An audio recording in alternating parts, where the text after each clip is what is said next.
Hey everyone, Nev and Matt from Uncrowned Kings here, bringing our second edition of Tier List Tuesdays.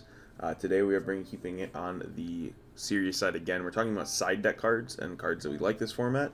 Um, Nothing else really to it. Let's go ahead and get started with that S tier. Starting for side this. First card we want to talk about is Cosmic Cyclone. Yeah, so we think Cosmic is really good. I mean, almost main deck worthy. There are certainly some cards that are main deck worthy that aren't going to be on this side deck list. We're talking about cards like Droll and Lockbird, cards like Nibiru. We're assuming that you're probably finding space in your main deck for these, and if you're not, you're already dedicating a side slot to it. So we're not going to be talking about those cards. But Cosmic Cyclone is a card that is normally side decked, but is so good that some people are even finding room to main deck at this format. It can destroy Fire King Island, or banish it actually, and that basically nukes their whole board. In addition to that, it's really good interaction against a lot of the decks that are setting or activating spell and trap cards directly from their deck. We're looking at Voiceless Voice, we're looking at the Snake Eyes deck. So against both of those two quote-unquote best decks, Cosmic Cyclone is very good. Yeah, I agree. We're just going to keep it short and sweet. We got a lot of cards to talk about. The next one we want to talk about in the S tier is Ghost Bell and Haunted Mansion. This card is insanely strong against Fire Kings. It's insanely strong against Snake Eyes as well. Just being able to negate the Flamebridge Dragon, negate the Garunix. It's pretty strong against Voiceless Voice. It's only his main target really is Saphira. I wouldn't necessarily side it against Voiceless Voice, but it could just be an experience with the matchup. I'm not a huge fan of it in that matchup, but I love it in those fire decks. And then keeping it going, this one is specifically seen kind of in Voiceless Voice, and we've seen it in Cashier. It's Super Polymerization. With the reemergences of at Ignister Earth Golem, there is not a board that anything can really put up that isn't safe from Super Poly.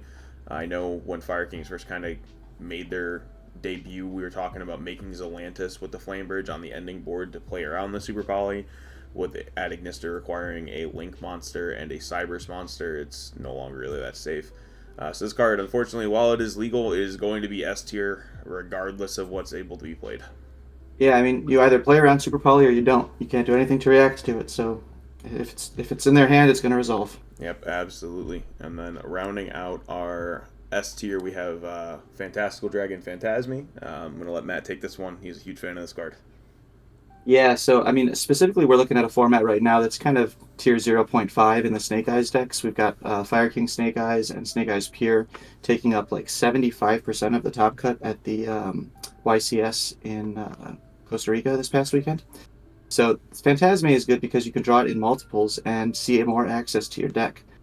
When you play against the Fire King mirror match, they're link summoning on their turn and they're link summoning on your turn.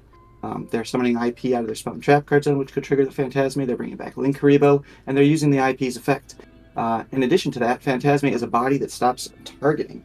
So you can stop things like Promethean Princess, you can stop SP, you can stop, uh, that's Pretty all I can much think of those are the really. two Yeah, ones, pretty yeah. much those two. And Yeah, not to but mention, Matt did say it was, whenever you're link summoning, it requires your opponent to special summon a link monster. So if they try to do the Promethean Princess and Graveyard thing, you can summon the Phantasme on resolution, and it kind of just causes a hole in their problems as well. Um, absolutely. so And it's like I was good. gonna say too, it's a level 7 dark monster, so like it's True. synergetic with a lot of the strategies in the game right now. You could make a dark with it, you could normal summon an Ash Blossom, make a Baron, you can use it in Kashtira against the Snake Eyes decks to make your rank 7 plays. Right. So there's just a lot of things you can do with this card. Yep. And not to mention, with it being a dark dragon, which Konami just loves dark dragons. It's searchable by another card on this tier list coming up. But that is going to round out our S tier. The next is going to be Crossout Designator, being the top of A tier. Primary reason we're putting this in A tier, not S tier, is because the only decks really playing it are the fire decks. And granted, while we are in a tier 0.5 format, we want to include everything else. And most of the fire decks are probably going to transition to either main decking this card. Actually, yeah, just straight up main decking this card. This card is insane. Yeah, it depends on the tier event you're playing into. Like just kind of open format. We're talking about, regional level, local level, YCS level, everything. We had to put this in A, but if you're playing at a YCS level event, this is probably an S tier side deck card, possibly even a main deck card. For sure. Next is going to be the one of the surviving floodgates out of Konami's last slaughter list is going to be Anti-Spell Fragrance. We're in a spell format as well as a hand trap format, so anything that combats those specifically are really strong. While anti-spell doesn't combat the hand traps, it combats the spells. It also keeps decks like Branded, which are very close to being incredibly strong, in check. It is going to be a running meme on the channel that, Branded is a strong deck, but I do believe that it is one of the underrated decks of the format. But this is primarily for this Fire King cards. Mm-hmm. Next up, we have Summon Limit as well. Kind of same thing. It moved up with the limit of Goes in Match, limit of Rivalry, limit of There Can Only Be One. Only really Voiceless Voice is siding this card, but it is using it to great success. The card is just pretty dumb, in all honesty, considering the fact that it counts this summons beforehand. The only thing I can think of to kind of equate it to would be like El Shadal Winda counting the special summons before it touched the board. So it creates very unfair situations and circumstances for you if you're facing it. Yeah, I mean, when it's flipped up on me, it feels like Vanity's Emptiness. I mean, they activate it, and I can't continue playing the game until I out that card.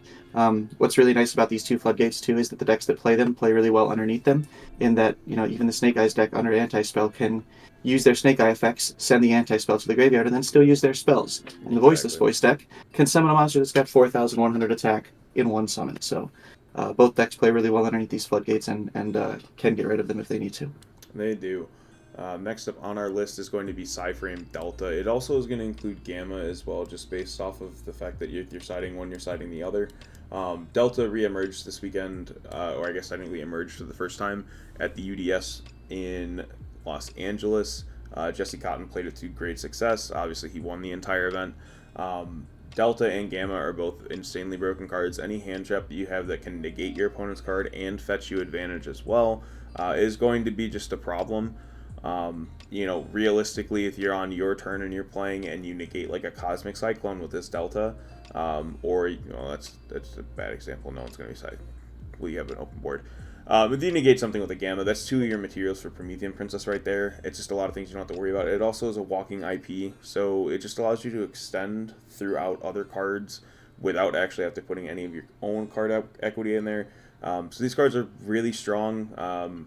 And there's not really more to say other than that, they're just really strong. Absolutely. Next, I have a little bit of a hot take here. In A tier, we have Dino Wrestler Pankratops. This card is new off of the Forbidden Limited list. It was at 1 for a while, now it's at 2. The reason it is here over cards like Kestir Fenrir is the fact that it is a quick effect to trigger you and target a card on the field to destroy it. While it doesn't seem, very better and comprehensive to Fenrir, in comparison to Fenrir, being able to search itself. This card is a quick effect that allows you to tribute and deal with cards like Anti-Spell or Protecting Barrier, the Voiceless Voice, or that Summon Limit before they even have to worry about getting started. Like I said, it's a little bit of a hot take. I think this card deserves to be played and realistically should be played. Yeah, it's a quick effect that opens up your own option trees. There's no window of activation to this card, so you can chain it to anything you need to chain it to. It's not activating on the resolution of another monster effect like Fenrir. So, I don't know, did you mention IP? Chain it to IP and stop it from link summoning? I sure It's a really did not. good utility for that card as well. But yeah, moving on to our next card here, we've got Bestials in general, but we're talking about, I guess, Magnemite here. But Bestial, Magnema, Bestial Druis Worm, any of the Bestials, just really good graveyard removal. They put a body on the board while doing functionally the same thing as something like a DD Crow, obviously in niche aspects, but they're very good against the Voiceless Voice deck. Being able to remove the Saphira from the graveyard before they can utilize its effect to ritual summon puts them on having to have the ritual spell card or access to it. Additionally, putting these bodies on the board, especially something like Druis Worm, gives you additional utility in being able to problem solve, and being that they are dark monsters, obviously gives you access to dark. So there's a lot of utility these cards give you. Yep, I couldn't agree more. The last thing in our A tier is going to be a couple of time cards. One is going to be Scattershot. It's also going to account for cards like Agave Dragon. Anything that lowers your opponent's life points in time is going to be under this little umbrella, where Spooky Dogward obviously increases your opponent or increases your life points in time. Both of these cards, Yeah, it's for time. There's not really a lot more that we can talk about. Yeah, and I mean, one of the things too about this tier 0.5 format, if we want to keep calling it that, is that the Fire King deck and the Snake Eye deck, they're so good at going second, which just means there's going to be less game states where your opponent combos off for 5 minutes and you just scoop. It's Hmm. going to be your opponent combos for 5, you combo for 5, they combo for 5, and it's going to be very back and forth because of the Charmers and because of the way that the format has panned out. So, being that the games are going to take longer, you're going to want to have cards that are for time in your side deck. We saw from the UDS this weekend, a lot of the top players were playing multiple cards for time, including Spooky Dogwood and including cards like Agave Dragon and Scattershot. Yeah, I mean, unfortunately, with the time rules, Konami doesn't want to admit it, but these cards are going to be staying in a lot of people's side deck just based off of the fact that so many games are going to be going to time this format. Like I said, those mirror matches are insanely intricate and they're going to be insanely long. We're moving on to our balanced tier. This is where cards you're going to find like kind of your baseline. They're good side deck cards. It's kind of deck dependent, but there's not a lot of these blowout cards in here that you need to absolutely be playing. So first two we wanted to talk about are some Solemn cards. First one being Solemn Strike, next one being Solemn Judgment. Judgment is going to fall under the any kind of banner where it's like Solemn Warning, Solemn Scolding. Strike being just Monster Negate is pretty specific. Both of these cards are really good in Fire Kings. They're good against Fire Kings.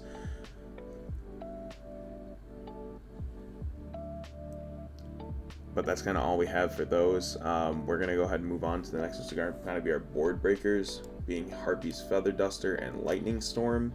Lightning Storm is really good against the Snake Eyes and Fire King strategies by opening up calling monsters. If they don't chain the Flamebridge Dragon, the IP is just kind of stuck there.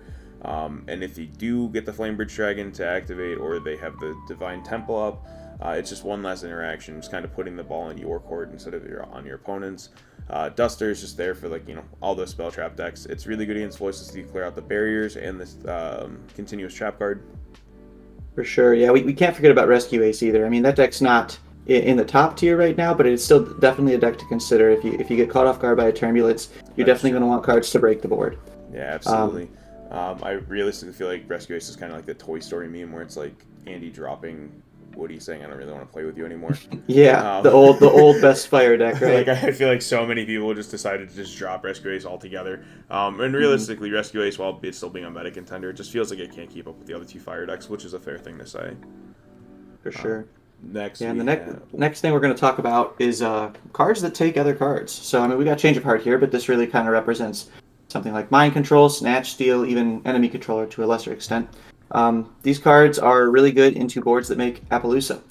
So when you're trying to break a Fire King board, if they ended on Apollo for 2 or 4, whatever it might be, taking that monster is going to allow you to play through their other interruptions and win the game, essentially. So these cards are pretty good right now, but they're only really good in those niche situations. Other than that, obviously, you're taking their cards, you're using their resources to make your own advantage. So they can't be bad, but they definitely have a high ceiling. absolutely. Now we're moving on to DD Crow. While being not necessarily the best card, Bell outclasses it just based on the fact that it's not a dark. Crow still has a really solid spot in this format. We're being able to hit spells and traps specifically, just out of nowhere. And you can also just activate Crow on cards like Promethean Princess before they even have a chance to activate. A lot of times there's going to be points where your opponent can kind of summon something or create a chain where they block the Promethean Princess from coming out, or block the princess from being negated. And then Crow just kind of adds that extra utility. While we don't think it's better than Bell, we do think it deserves a spot in this format. For sure, for sure. The next card we're going to be talking about is a card that I was really high on at the start of this format, but I've kind of faded away from. This is Super Droll Lockbird. This is called Mistaken Arrest, and it is Droll Lockbird on steroids if you go first, and it is not Droll Lockbird if you go second. So basically, you set this card, and upon your opponent's first activation of an effect that searches, you chain this card. They don't resolve that search, you effectively ash them, and now they're under Droll for the rest of the turn. So, aka Super Droll and Lockbird. Decks like Pure Snake Eyes can play around Droll and Lockbird pretty easily by normal summoning Snake Eye Ash, but they can't play around this card because they don't get started at all. So that's really all I have to say about that. Yeah, I mean, it's a really good card. I think it has some niche applications. I don't think every deck's going to be siding it, and I don't think it's going to be a lot of side decks, especially those tier point 5 decks. But I do think it has Mhm. some really cool interactions, like you said, with your opponent just trying to activate like a bonfire. If you chain Mistaken Arrest, they're kind of cooked. Um, Yeah, and I mean, if you just look at our tier list too, I mean, we already have like 4 or 5 other hard go first cards that we prefer over this card. right. So I don't think it's going to be in a lot of side decks, but definitely could be seen somewhere. Yeah. And then moving on, we have a card that is going to be seeing play in a couple of different strategies, primarily like your runic strategies as well as your Kashtira strategies. It's Vanity's Fiend. This is also going to be under that umbrella of walking floodgate monsters like your Vanity's Fiends, your Vanity's Rulers, your Majesty's Fiends, anything that kind of stops your opponent from doing things while also being a respectable body.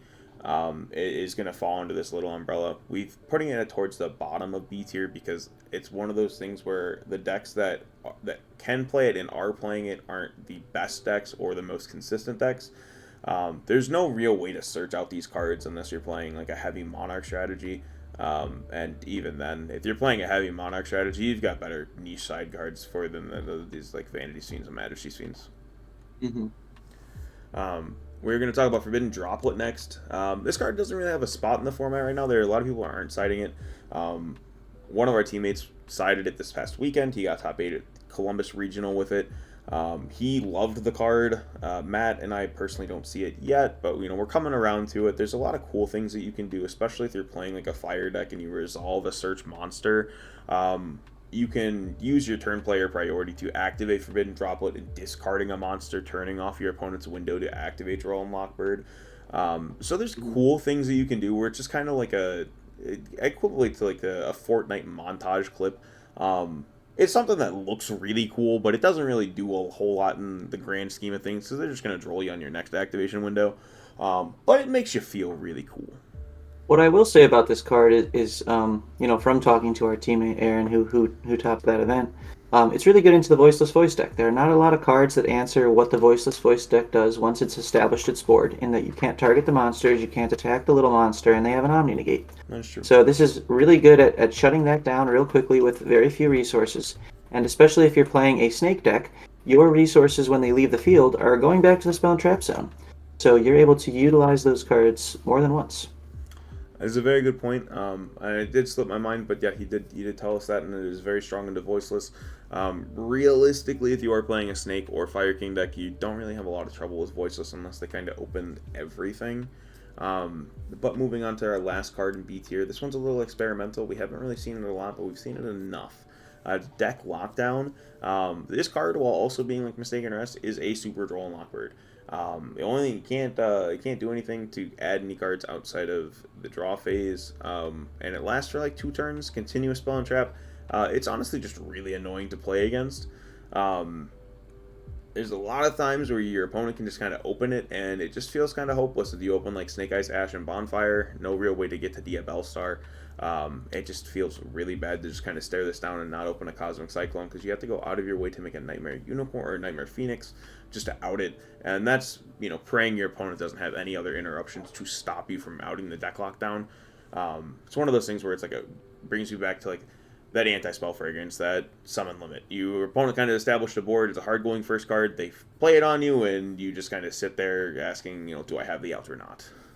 Yeah, I mean, I'll compare it to Mistaken Arrest too. It's at its ceiling, it's super Ash and super Droll, True. but at its floor, it's just a Cosmic Cyclone card. Yep. So. And granted, that's not a bad floor. It is going to be the Cosmic Cyclone card if you open it with another. Oh, absolutely. Yeah, it has to be. It has to be. So if your engine already has a card that is normally the Cosmic Bait, they're going to have to Cosmic this if they want to play at all. Exactly. Next up in our C tier, it could be good. These cards don't necessarily have a spot, or we thought they would have a spot, and they've kind of underperformed, or they're kind of experimental. The first one I want to talk about is Artifact Lancia. This card is insanely good against any of those shifter decks. It's one of those things where it gives you additional copies of cards like, think of Called by the Grave or Crossout Designator to stop your opponent from shiftering you. But Lancia has a couple niche interactions as well with other decks that might just banish things from the graveyard. If you open Lancia against things like Fluanderies, it hurts them against like the shifter point, but it also kind of turns off their entire turn because they're just kind of end on M-Pen with no other cards or recursion. So we think this card could have a spot in the format, but it is pretty there are other cards that are better in its same slot. For sure. Next up, we've got a card that kind of warrants the play of Lancia is Soul Release. We were talking about this card early in the format, and a lot of lists had it for the first week, but now in the second week, we're kind of seeing this card fade out. Obviously, it's really good into the Fire King deck. Being able to remove the Grunix and the Princess in one fell swoop is no joke, but it's about where it ends. It's not super great into any other deck and feels a little bit underwhelming against the Pure variant. And as we see these weeks kind of move on, the Pure variant is gaining on the Fire King variant in popularity. Fire King is still more popular, but as we see those numbers kind of equalize, this card becomes less and less good.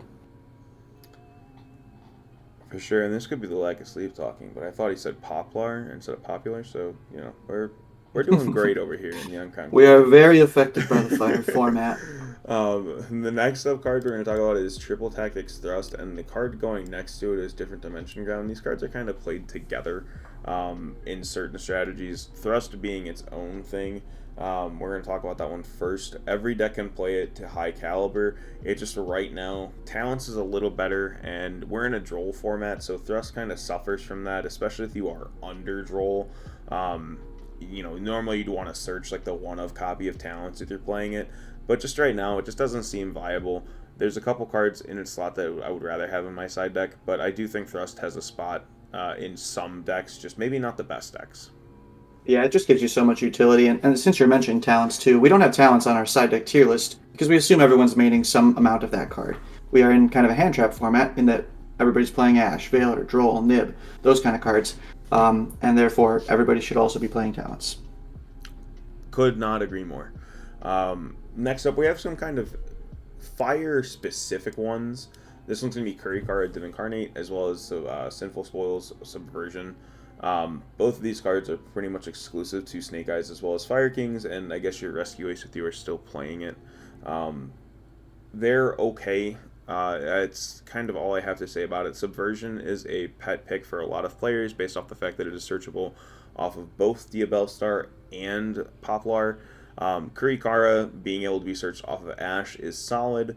But realistically, I just don't see a whole lot of point to playing it. I think there are just better cards I could be playing in my side deck. It's a one-of that I have to search, and if I'm searching Kurikara, I'm not searching Ash, which just makes me feel a lot less confident into going into breaking a board. And on the other side of that argument, Kurikara breaks the entire board, but they have to be activating cards, so it's just a weird economy thing where I have to have the cards to break the board, and if I already have them, there's no point for Kurikara to be in the side deck for me. I could be completely wrong, and I would be happy to be wrong. I just don't think I am. Yeah, when I'm thinking of Kurikara too, I'm specifically thinking of one deck, and I'm thinking of Pearly. I mean, those decks that put up the unaffected monsters that you have to get rid of with a non-effect, essentially. And as the format has kind of developed, I think Underworld Goddess has sort of become a staple in our side decks, and because of that, we don't need to dedicate a side deck spot to it since we already have that utility in the removal of X-Pearly Noir or the Raid Raptor monsters. We already have that. We don't need to put it in our side deck. Yeah, that is an insanely good point. Everyone in Uncrowned Kings that has been playing Fire decks has pretty much exclusively been testing Underworld Goddess as opposed to Appaloosa, just because we don't really feel like getting our Appaloosa, taken by Talents and just ruin our whole day by them using our own card to negate our other cards. So that might be where we're kind of jaded towards Kurikara. We do think it's a good card. We do think it has a spot in the meta at some point, just maybe not right now. Next up, we have Evenly Matched. This card specifically has been, a metagame staple for the better part of 7 years. It's just right now, the decks that you want it evenly matched have a way to kind of manipulate the cards that are going to be destroyed by their own effects that aren't going to be banished face down, which just means your evenly matched loses you your battle phase and gets you less value than it would before. It just kind of is an equation that doesn't help you in the long run, because realistically the Fire deck is probably going to kill you the next turn. Those monsters are kind of huge. Mm-hmm. Yeah, Evenly's a rogue killer, but not great into the decks that are able to play SP Little Knight. Since that card came out, Evenly Matched has had less impact because you're sacrificing your battle phase, so your opponent's guaranteed to get another turn, and with SP Little Knight, they automatically get to keep 3 of their cards. Exactly. The next thing we want to talk about is Ultimate Slayer. Solid card, pretty much only finding a home in the Voiceless deck right now because Voiceless has the ability to play Link monsters, XYZ monsters, Synchro monsters, and Fusion monsters. Other decks aren't just going to bother siding it because realistically the only other deck in the meta that is able to play more than one type of monster is Kashtira, being XYZ and Link, and Pure Snakes being Link and Synchro monsters. If you're playing Voiceless, this card is a cool niche card application for some things, but realistically you're better off just playing other cards. Sure. Next up I have a experimental one. This is kind of where the tier is based off of could be good. Book of Eclipse is really solid. I think it's underrated right now. It pretty much forces your opponent to Kieran off rip if they don't have the Amble Whale. It forces your Flamebridge activation to get the IP up, so it allows you to kind of play more cards on your terms as opposed to waiting for your opponent. And realistically, if you turn off all their fire monsters, you stop them from using Promethean Princess to destroy the Flamebridge. You can kind of make them use it to destroy Amble Whale. It's not great, but it is better than the other board breakers that we have seen that aren't like Lightning Storm or Super Polymerization. Yeah, going verse 2, I mean, you're looking at tier 0.5 deck that either Synchro summons or Link summons. It's not like they can find utility out of those face-down monsters. Absolutely. And the last one we're going to talk about in C tier is going to be Skill Drain. Not a lot of hold decks can play it. There are some that can. Fire Kings has been known to side it. They might be siding it. I think Fire Kings is just better off siding cards like Anti-Spell Fragrance. It's a solid card. It's going to have spot in the meta, especially if you can just put up big monsters that you don't really care about if their effects resolving or not, or monsters that are resolved in the graveyard. But on the other side of that coin, the other best deck in the room does the same thing. Yeah, I mean, the utility of this card is that floodgates demand an answer. We talked about it with Deck Lockdown before. If you've got the card on your field, it is eating your Cosmic. So therefore, your Fire King Island is safe, or whatever else you want to be protected from that back row destruction. And then moving on to our last tier, it is Deceased. These cards should not be in your side deck. They really shouldn't be anywhere near your side deck, whether it's because they got hit on the ban list or they're just not super strong right now. The first one, you could make an argument that it should be in C tier. It's Dark Ruler No More. It's, like I said, it's one of those things where we're compared it to Evenly Matched being a rogue killer. If your opponent just tries to make a board, Dark Ruler No More is a rogue killer. Just unfortunately, not being able to deal battle damage is a really strong restriction right now, considering the fact that the Fire King deck or that Snake Eyes deck might just turn around and kill you on the crackback. There's other things that you could be playing. Droplet is better in this situation. Any of the other generic board breakers like Super Polymerization, Lightning Storm, even Regeki might be better. Anything that allows you to get the kind of get the advantage back of being able to play on your own terms as opposed to having your opponent have multiple interruptions for you is going to be better than cards like Dark Ruler. Yeah, we talk about these layers of interruption as well, too. Whether your monsters interact with your opponent, your spell and trap cards interact, or whether cards in your hand interact. And right now we even have a fourth layer to that, cards in the graveyard interacting. So Dark Ruler isn't stopping enough in the decks that are being successful right now because it's only stopping one of those four areas. Exactly. And next up in this Deceased category is going to be Goes and Match. It's also going to be Rivalry of Warlords. There can only be one. Any of these cards that kind of prevent your opponent from creating a board. Whether it be floodgates. Yeah, basically. Whether it be locking them into attribute type or kind of excluding a single type. Right now, they're all at one. There's no point to be siding them. You can't set them off thrust. You don't really have a way to get to them. It just doesn't make sense. Play other cards. Summon Limit is better than all of them right now, and you can play 3 copies of it. It's just not fair for some of these cards. Unfortunately, Gozen's one of them, but is what it is. It's been a reign of terror for almost 10 years, if not more. I have a theory of why these cards aren't to 1. Oh, this will be good. It's the new Ashen Dark type. The boss monster summons itself to your opponent's field and then nukes the board when it dies. So if you put this on your opponent's board and you lock them underneath a Gozen or a Rivalry, they can only play with the same attribute or type as that monster.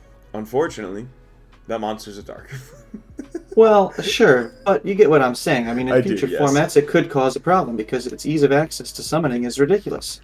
Almost every deck plays a field spell. We are big fans of the Ashen Dark type over here. We very much hope that the next wave of support is very good.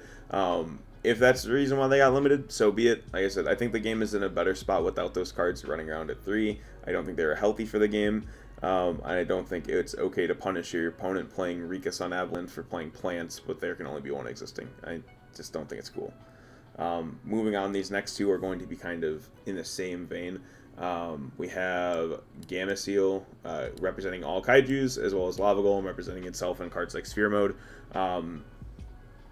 They just don't do a lot. That's the main problem. They don't do enough. I mean, it's the same thing as Dark Ruler no more. I mean, you don't need this field interruption when there's 4 layers of interruption going on in your opponent's board. Exactly. They're interacting with you from many different places. And sure, we mentioned something like Pearly or Kaijus before, and we already mentioned Underworld Goddess and Kurikara. So, like, if we have access to this type of thing in our extra deck already, and we feel that it's useful for other reasons, then we already have the utility of getting rid of a monster that is unaffected by card effects. So these cards lose value when there are other cards that take their place.